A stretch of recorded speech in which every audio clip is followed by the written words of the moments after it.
What if everything we've been told about the Great Pyramid is wrong? What if this 4,500-year-old monument wasn't just a tomb, but something far more ambitious, ancient Egypt's version of the Manhattan Project? Today, we're diving deep into one of history's greatest mysteries to uncover a theory that could change everything we think we know about this ancient wonder. Standing tall in the Egyptian desert for over 4 millennia, the Great Pyramid was constructed around 2500 BCE by Pharaoh Khufu. It's the sole survivor of the 7 wonders of the ancient world, and for nearly 4,000 years, from its construction until the 14th century, it held the title of the world's tallest man-made structure. This architectural marvel is so precisely aligned that its sides face true north, making it an ancient compass carved in stone. But here's where things get interesting. The pyramid's construction defied the limitations of its time, incorporating over 2 million stone blocks with such precision that Napoleon himself calculated its stones could build a wall around the entire perimeter of France. Only 2 structures in human history contain more material, the Great Wall of China and the Three Gorges Dam. And this colossal achievement took approximately 26 years to complete. To truly understand the Great Pyramid, we need to answer 3 fundamental questions. First, how did ancient Egyptians actually build this engineering marvel? Second, why did they invest such enormous resources into its construction? And third, why did pyramid building eventually come to an end? For centuries, the construction method remained one of archaeology's greatest puzzles. The ancient Greek historian Herodotus proposed that workers built the pyramid in steps, using pulleys to haul stones upward. This theory dominated historical thinking for generations, simply because no better explanation existed. But modern architectural analysis proved this method physically impossible. Then, roughly a decade ago, a French architect named Jean-Pierre Houdin proposed a revolutionary theory. Despite never visiting Egypt or studying Egyptology, Houdin and his father became fascinated with the pyramid's construction. Using advanced computer simulations backed by physical evidence, they developed a compelling explanation. According to Houdin's theory, construction began with an external ramp to establish the base. Workers then built 2 internal counterweight structures, essentially sophisticated pulley systems that allowed them to hoist massive stones to incredible heights. Around these structures, they constructed an internal spiral ramp that wound upward through the pyramid itself. In essence, they built the pyramid from the inside out, later covering it with polished limestone that reflected sunlight so brilliantly that ancient observers might have mistaken it for a fallen star. But this raises another fascinating question: how did ancient Egyptians design such a complex structure without modern blueprints or engineering software?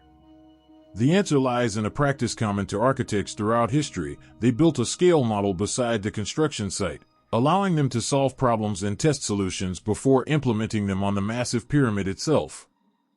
Now we arrive at the more controversial question: why was the Great Pyramid built? The traditional explanation portrays it as an elaborate tomb, designed to facilitate the pharaoh's transition into the afterlife. According to this theory, the structure functioned as a resurrection machine, allowing the divine pharaoh to ascend to the heavens, transform into a celestial body, and eventually reincarnate. This interpretation dominates mainstream Egyptology today.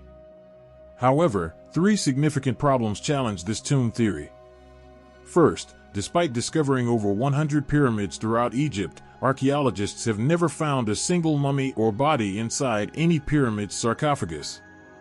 If these structures served as tombs, where are the bodies? Second, the tomb theory presents a troubling theological contradiction. In Egyptian belief, pharaohs were divine beings, living embodiments of the gods on earth. Egyptian mythology portrays these deities as benefactors of humanity. The creator god Adamare gave life to the world. His descendant Osiris brought civilization to Egypt. Osiris's son Horus established the institution of kingship. These gods descended to earth specifically to advance human development. Would a divine pharaoh's primary earthly purpose really be building his own tomb? Such a selfish motivation contradicts the fundamental nature of Egyptian divinity.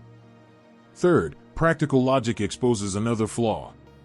If a pharaoh's main concern was ensuring his afterlife resurrection through pyramid burial, and construction required 26 to 30 years, how could he guarantee he wouldn't die before completion? This uncertainty would make the entire endeavor extremely risky. Despite these logical problems, some evidence does suggest a funerary purpose. Ancient writings describe a pharaoh instructing his son about the pyramid's significance: make your grave well furnished and prepare your place in the west. Death counts little for us, we can conquer death. Life is valued highly by us, we want to become immortal. The house of the dead is for life. This text clearly links the pyramid to immortality and death transcendence. The ongoing debate has spawned numerous alternative theories, some quite extraordinary. Nikola Tesla, the pioneering electrical engineer, proposed that the Great Pyramid functioned as a massive battery system designed to generate free, clean energy. His theory rests on several intriguing observations. The King's Chamber produces a sound frequency of F-sharp, exactly matching Earth's natural resonance.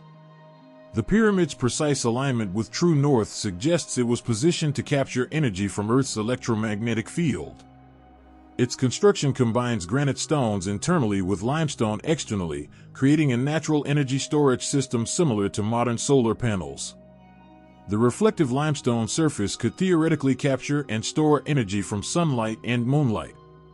While Tesla's theory is architecturally plausible and scientifically fascinating, it fails under scrutiny.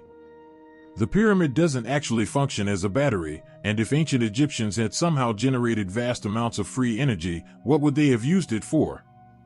The theory raises more questions than it answers.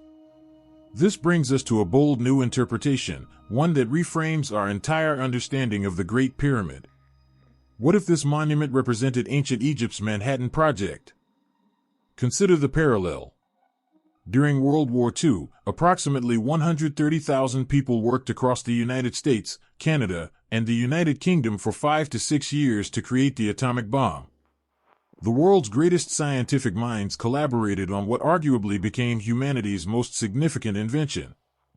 Many participants believed they were working toward eternal peace, mastering the universe's secrets and channeling divine power to end all wars. And in a sense, they succeeded. The absence of major global conflict since World War II suggests the atomic bomb achieved a form of lasting peace through deterrence. Similarly, ancient Egyptians may have conceptualized the Great Pyramid as a mechanism to harness divine power, establish eternal peace, and eliminate suffering, pain, and death from human existence. Here's how this theory works. The key lies in the pharaoh's preserved body, the mummy. If the pharaoh was truly divine, his physical remains would retain sacred power even after his spirit ascended to the heavens to become a star. The mummy could function as both a portal for communicating with the divine pharaoh and a mechanism for channeling his celestial powers onto earth. Imagine worshippers gathering in the Grand Gallery, praying before the sarcophagus containing the pharaoh's mummy. Their devotion and faith would draw divine energy from the stars down to earth. The limestone casing would then reflect and distribute this energy across Egypt, allowing the entire nation to receive the pharaoh's divine blessing. This transforms Tesla's battery theory into something more profound. Instead of generating electrical power, the pyramid channeled divine energy to spiritually power the entire civilization. Consider what worshippers experienced inside the Grand Gallery. They stood at the nexus of life and death. The pharaoh was dead yet alive through their faith. Though mortal, they communicated directly with divinity.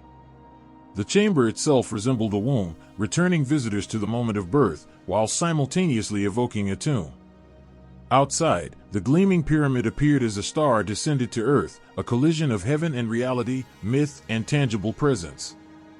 Through this divine worship, participants essentially reversed the Big Bang, concentrating universal energy into a single sacred space. They achieved oneness, wholeness, and spiritual completeness, experiencing unity with all existence through faith in the pharaoh. This divine energy could cleanse sins, create moral renewal, and transform Egyptian society. But how would this create eternal peace? The answer lies in three functions: unity, awe, and control over nature. First, unity. When the Great Pyramid was built, Egypt contained at least 4 distinct cultural groups, each with separate mythologies and religious practices. The pyramid united these diverse faiths into one singular object of worship centered on the pharaoh. Any Egyptian citizen who gazed upon this impossible structure couldn't help but perceive divine presence on earth. It centered faith, commanded obedience, and established submission to the pharaoh's authority. Second, awe as deterrence. Imagine being a military commander planning to invade Egypt. Your scouts return reporting a structure so magnificent it could only be the dwelling of gods. Would you attack? The pyramid projected divine power so overwhelming that potential enemies would flee rather than face Egypt's evident divine protection. Third, dominion over nature. Egypt's wealth and power stemmed entirely from the Nile River, which had sustained the civilization for millennia. When the Nile flooded moderately, it deposited rich soil that made agriculture effortless and prosperous. But the river was unpredictable. Too little flooding meant starvation, too much meant drowning. The Nile's mood determined life and death. The pyramid demonstrated the pharaoh's ability to control these divine forces. The Egyptian word for their land was Kemet, meaning black earth, the fertile soil that sustained all life. By constructing this monument through divine inspiration, the pharaohs proved they could command nature itself, ensuring the Nile's favorable behavior. Now that ancient pharaonic text takes on new meaning, make your grave well furnished. Yes, prepare for death. Death counts little for us, because pharaohs are divine and eternal. Life is valued highly by us. Life means the Egyptian people, the pharaoh's primary responsibility.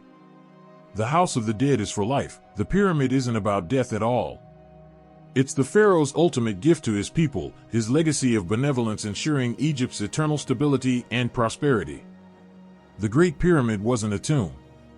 It was ancient Egypt's moonshot, an ambitious project to literally bring heaven to earth, channel divine power, unite a nation, and establish eternal peace. It was their Manhattan Project, and perhaps the most audacious engineering and spiritual undertaking in human history.